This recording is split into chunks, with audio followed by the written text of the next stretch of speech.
त्यानंतर अरे पाणी आमच्या हक्काचं, मनपा प्रशासन, अरे मनपा प्रशासन। विषय म्हणजे हे जे मनपा अधिकारी आहेत यांना 3 महिने झाले आमचे संघटक प्रमुख RPIचे गोविंद कदम साहेब हे पत्रव्यवहार करतात, त्यांची मीटिंग घेतात, लोकांना दूषित पाणी येत आहे आणि हे दूषित पाणी पिण्यात येते प्रत्येकाच्या घरात। तर हे कुठं तर थांबलं पाहिजे, स्वच्छ पाण्याची तुम्ही व्यवस्था करा। ते हो बोलतात, तुम्ही हे काम आमच्या कार्यालयाशी निगडीत नाही, ते दुसऱ्या कार्यालयाला सांगतात आणि ते कार्यालय एक दुसरा मनपा अधिकारी ढकलतात। त्यामुळं आज 3 महिने झाले दूषित पाणी पितात स्थानिक लोक। त्याच्यामुळं लहान मुलांच्या आरोग्यावर परिणाम होऊ लागलेला आहे, ज्येष्ठ नागरिकांना च्या आरोग्यावर परिणाम होऊ लागलेला आहे। आमचा हाच विषय आहे, जर यांनी 3 महिने होऊन पत्रव्यवहार करतात, मिटिंग घेतात, तरी पण पाण्याकडे दुर्लक्ष केलंय, याचा अर्थ हे लोकांना काम नीटपणे करायचं नाही। आमची इच्छा आहे तुम्हाला काम करायला खुर्च्या खाली करा, परंतु हे अधिकारी त्या लायकीचे नाहीत।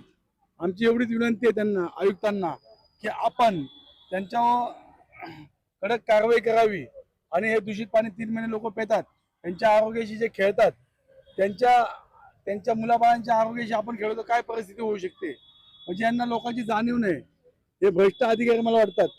मुळात म्हणजे यांनी पाणी हे जीवनावश्यक वस्तू आहे, हे त्वरित त्याची दखल घ्यायला पाहिजे, पण हे जाणीवपूर्वक हे करतात। माझ्या मते या अधिकाऱ्यांवर आयुक्तांनी याची नोंद घेऊन कडक कारवाई करायला पाहिजे, अन्यथा आमचे प्रवीण कदम साहेब त्यांनी आता सूचना केलेली आहे, तर तुम्ही या 2 दिवसामध्ये तुम्ही दखल घेतली नाही, पावसाळा येतोय, पावसाळा जर आला तर काम करणं मुश्किल होणार आहे।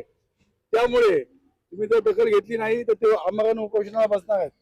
आमरण उपोषणाला बसल्याने त्यांच्या जीवाशी काय झालं त्याला संपूर्ण मनपा प्रशासक जबाबदार राहणार, नंतर पुढे काय घडणार सांगता येणार नाही। याची पोलीस प्रशासनाने पण नोंद घ्यायला पाहिजे। प्रथम मी आपला सर्वांचं आभार व्यक्त करतो। रिपब्लिकन पार्टी ऑफ इंडियाचे सर्व मुंबई प्रदेश, जिल्हा प्रदेश, तालुका आणि सर्वांनी वरिष्ठ पदाधिकारी यांनी या ठिकाणी सहभाग दाखवला। शाखा क्रमांक 140 शंकर इंगळे साहेबांनी प्रत्यक्ष ठिकाणी भेट देऊन जी समस्या आहे त्याची पाहणी केली होती आणि म्हणूनच शंकर इंगळे साहेबांनी शाखा 140च्या माध्यमातून आम्हाला सहकार्य दिलं। मोहम्मद हुसेन इब्राहिम शेख समाजसेवक, एक सामाजिक कार्यकर्ते विभागामध्ये आहेत, कोणत्याही समस्या असेल तर हुसेनबाई त्या ठिकाणी पहिले पोचत असतात। मग तो चिमणीचा प्रश्न असो, SMS कंपनीचा प्रश्न असो, नाल्याचा प्रश्न असो, हे सगळेच प्रलंबित आहेतच, पण 300 लोकांना मिळणारं पाणी हे गटारातलं पाणी येतं, जी ड्रेनेज लाईन आहे, संडासची लाईन आहे, म्हणजे हे पाणी जर मी आता ओपन केलं तर या पाण्याला पूर्ण संडासचा आवाज येतो, शौचालयाचा आवाज येतो। आणि मागील 4 महिने आम्ही याच्या मागे असताना देखील प्रशासन, पाणी विभाग मेंटेनन्स वरच्या अंगावर ढकलतो, मेंटेनन्सला आणि आयुक्तांना, आणि त्याच्यानंतर परिमंडल 5 यांना देखील लेटर दिलं की बाबा आमच्या इथे गंभीर प्रश्न इथे उद्भवलेला आहे पाण्याचा। तर हे आयुक्त, उपायुक्त परिमंडल 5 आणि त्यांचे असणारे सर्व इंजिनियर डिपार्टमेंट हे मला वाटतं झोपी गेलेले आहेत, की झोपेचा सोंग घेत आहेत।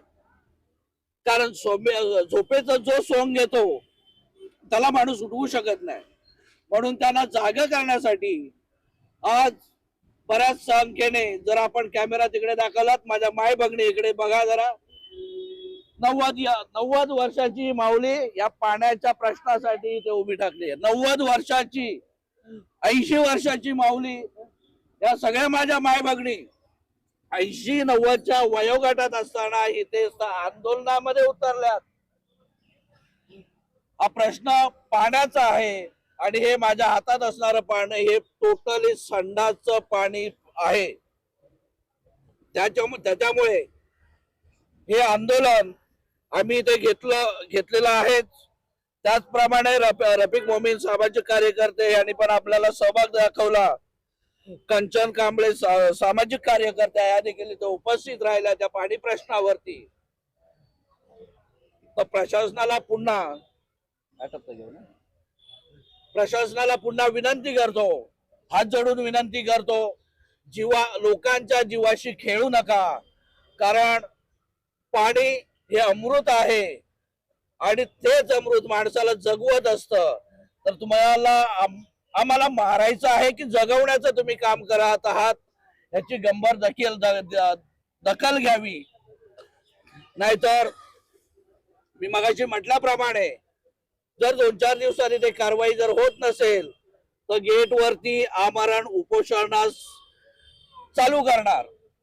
होणाऱ्या पुढील याच्यासाठी मनपा, यमवार्ड पूर्व, परिमंडल 5, डीएमसी हे त्याच्यासाठी पूर्ण जबाबदार असतील. तरी बस एवढं ना. तरी मी जे आता म्हणणं मांडलेलं आहे ते आपण पोलीस प्रशासन उभे आहेत. तर मला वाटतं हा प्रश्न लवकरात लवकर सोडवून निघेल अशी मी आशा करतो, अपेक्षा करतो.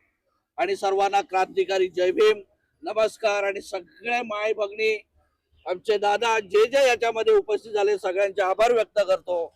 जय भीम. त्याचप्रमाणे वरिष्ठ पोलीस निरीक्षक, देवनार पोलीस स्टेशन आणि त्यांच्या पूर्ण टीमचं आम्हाला हे आंदोलन जे संविधानिक पद्धतीने लोकशाही मार्गाने शांततेत पार पडण्यास सहकार्य केल्याबद्दल पोलीस प्रशासनाला पुन्हा पुन्हा आभार व्यक्त करतो. जय भीम, जय हिंद, जय महाराष्ट्र. कदम साहेबांनी पाटीलवाडी 300 टेनमेंट बिल्डिंग मध्ये मागल्या 2 ते 2.5 महिन्यात मला पण बोलवलं होतं. तिथं पाईपलाईन खोदून नवीन पाईपलाईन टाकायचं काम चालू होतं. त्याने कॅमेरा पण टाकला होता. पण त्याच्यानंतर दूषित पाणी काय बंद झालेलं नाही. पण तरी प्रवीण साहेबांनी कंटिन्यू फॉलोअप घेतलेला आहे. मी पण 1 ते 2 लेटर प्रशासनाला दिलेले आहेत. मागल्या 15 दिवसापासून आम्ही मागणी करत आहोत की आम्हाला मीटिंग द्या दूषित पाणी संदर्भात. पण तरी पण कुणीही लक्ष दिलेलं नाहीये. तर आमचे त्यांना विनंती आहे आयुक्तांना की जे झोपलेले आहेत त्यांना तुम्ही जागे करा. नसले जागे होणार तर मग आम्हाला उपोषण शिवाय दुसरा पर्याय राहिलेला नाही. तर आयुक्तांनी लवकरात लवकर लक्ष घालून ते दूषित पाणी लवकरात लवकर व्यवस्थित करून देण्यात यावं एवढीच आमची विनंती असणार आहे यांना. जैसा कि अभी हमारे बड़े भाई ने बताया है, प्रवीण कदम भाई ने, कि 3 महीने से वो बराबर कंप्लेंट कर रहे हैं, फॉलोअप ले रहे हैं, अधिकारी सुन रहे नहीं है. बड़ी मजबूर होकर अभी आंदोलन लेना पड़ा. और अगर अभी भी अधिकारी सोते रहेंगे तो उनके जगाने के लिए हम आगे भी ठोस कदम उठाएंगे. क्योंकि यहाँ के जो अधिकारी एमएस स्क्वाड में कहीं ना कहीं इन लोगों को यहाँ पे भेजा जाता है जनता की सेवा के लिए, लेकिन ये लोग आते हैं कुर्सी पे सिर्फ आराम करते हैं और भ्रष्टाचार करते रहते हैं और यहाँ पे जनता को सिर्फ मौत के कुएं में डालते रहते हैं. गोवंडी की आज स्थिति इतनी गंदी हो चुकी है. आज इन्वायरमेंट डे है, आज आप जानते हैं पर्यावरण डे का दिन है और यहाँ पर हम लड़ रहे हैं पानी के लिए, साफ सुथरे पानी के लिए. गोवंडी में एसएमएस कंपनी, गोवंडी में आरएमसी प्लांट, गोवंडी में जानवर जलाने वाली चिमनी, गोवंडी में वेस्ट टू एनर्जी प्लांट, सब गोवंडी में. और यहाँ के अधिकारी क्या कर रहे हैं? और ज्यादा दूर नहीं है, एम स्टोर के जस्ट बाजू में आरएमसी प्लांट है, उसको कई शिकायत की गई है. हमने भी फॉलोअप लिया. हमारे ऐसे बहुत से भाई है जो सोशल वर्कर है, पॉलिटिकल लोग है, हर कोई फॉलोअप ले रहा है, लेकिन इस पे कोई कार्रवाई नहीं हो रही है. तो मैं यही कहना चाहूंगा, अगर गोवंडी की जनता को लोग सोच रहे बेवकूफ है, तो गोवंडी की जनता बेवकूफ नहीं है. अगर हमें हमारा हक नहीं मिलेगा तो हम संविधानिक तरीके से लड़कर हमारा हक जरूर लेंगे. जय हिंद, जय महाराष्ट्र. आम्ही लोक प्रवीण भाऊ सोबत उभे आहोत कांद्याला कांदा लावून. आणि मनपा प्रशासनाला नम्र विनंती आहे की लवकरात लवकर हे प्रश्न सोडवण्यात यावे. जे दूषित पाणीचा प्रश्न आहे त्याच्यात सर्वात मोठा प्रश्न हे आहे की इंजिनियर येतात. आता इंगळे साहेबांनी बोलल्याप्रमाणे काही महिन्यापूर्वी इंजिनियर आले, त्यांनी टेक्निकली दुर्बीण टाकली, पण त्यांना काय प्रॉब्लेम आहे ते सापडत कसं नाही. काय यांची इंजिनिअरिंगची डिग्री खोटी आहे काय? प्रॉब्लेम कुठलाही टेक्निशियन तिथे गेला तर ते प्रॉब्लेम सॉर्ट आउट झाला पाहिजे. आज अनेक ठिकाणी हुसेनबाईच्या वार्डात 139 मध्ये पण प्रॉब्लेम होते. दुर्बीण टाकतात, ते चेक करतात. खेना मार्केटच्या इथे सर्वी मिसळून पाण्यात येत होती, तिथे दुर्बीण टाकतात, चेक करतात, पण फॉल्ट फाइंडिंग होत नाही की प्रॉब्लेम कुठे. तर याच्यात म्हणजे डिग्री तुमची बरोबर नाही का, तर अधिकारी चेंज करा आणि चांगल्या अधिकाऱ्यांची नेमणूक करा आणि त्यांनी येऊन वास्तविकतामध्ये लोकांची याच्या त्रासातून मुक्तता करावी. बस एवढी नम्र विनंती. आमचा जाहीर पाठिंबा आहे. पुढे ते उपोषणाला बसले तरी आम्ही त्यांच्या कांद्याला कांदा देऊन इथे येऊन बसू. हा संग्रह पाण्यासाठी आहे, माणसाच्या मूलभूत हक्कासाठी आहे. डॉक्टर बाबासाहेब आंबेडकरांनी 20 मार्च रोजी जो महाड येथील पाण्याचा सत्याग्रह केला, त्यानंतर आज गोवंडी विभागामध्ये अशी परिस्थिती निर्माण झालेली आहे की हे जे पाणी विभागातील जे अधिकारी आहेत ते खरोखरच माणूस आहेत की त्यांच्या डोक्यात शेण भरलं आहे की काय, असा प्रश्न आम्हाला निर्माण होतोय. कारण या ठिकाणी रिपब्लिकन पार्टी ऑफ इंडिया हे या पक्षाचे राष्ट्रीय अध्यक्ष सन्माननीय दीपक भाऊ निकाळजे, या पक्षाचे दक्षिण मध्य मुंबई संघटक प्रमुख प्रवीणजी कदम साहेब यांनी या भ्रष्ट अधिकाऱ्याच्या विरुद्ध या ठिकाणी जन आंदोलन स्थापित केलेलं आहे. ह्या जन आंदोलनाला प्रामुख्याने विभागातील जनता यांनी सहकार्य दर्शवलेले आहे. त्याचप्रमाणे पक्षाचे रिपब्लिकन पक्षाचे सर्व पदाधिकारी या ठिकाणी उपस्थित आहेत. सांगायचं तात्पर्य एवढंच आहे की आज जर हे प्रशासन आंदोलन करून जर आमचं ऐकून जर डोळे उघडत नसतील तर येणाऱ्या काळात 2 दिवसाचा आम्ही त्यांना मुदत दिलेली आहे. कारण आता पाऊस सुरू होईल, त्या ठिकाणी असलेली ड्रेनेजची लाईन आहे, ती ड्रेनेजची लाईन पाण्याच्या लाईनीमध्ये घुसलेली आणि सर्व घराघरात ते संडासाचं पाणी लोकांना पिण्याच्या स्वरूपात जात आहे. म्हणजे ह्याचा अर्थ असा आहे की त्या ठिकाणी जो राहणारा माणूस आहे तो पाणी विना वंचित आहे. कारण ते पाणी पिणं शक्यच नाही, ते पाणी जनावरही पिऊ शकत नाहीत, ते माणसं कसे पितील.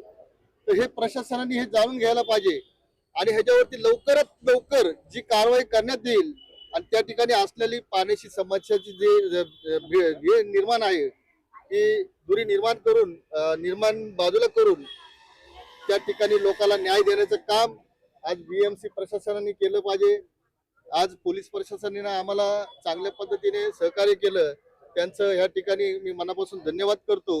वापस एकदा पुन्हा सांगतो आपल्या न्यूज चॅनलच्या वतीने, साहेब ह्या ठिकाणी जो पाण्याचा जो प्रश्न आहे हा अतिशय गंभीर प्रश्न आहे.